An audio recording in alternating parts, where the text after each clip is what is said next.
Let's integrate cosine cubed x dx. So this integral is actually, in my opinion, way easier than it appears, and I'll tell you why, or what method I think is the easiest to solve this. So because cosine is raised to an odd power, I can factor a cosine out and use the Pythagorean identity.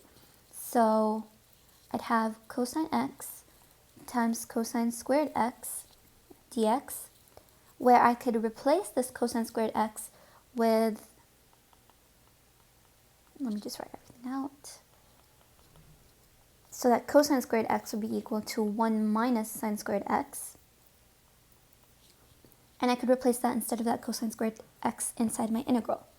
So cosine x would be multiplied by 1 minus sine squared x, so that I could apply u substitution to this. The reason I could apply u substitution now, rather than when I'm at this point, is because I have a function, sine, and its derivative cosine in that integral.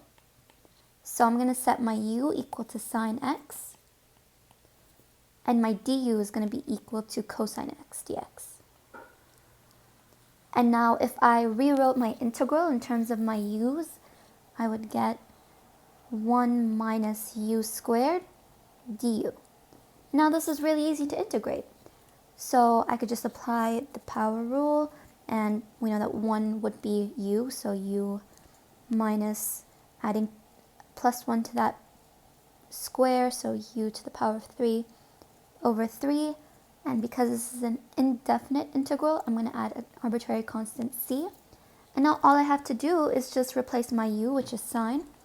So sine x minus sine cubed x over 3 plus c is my integral. And that's it.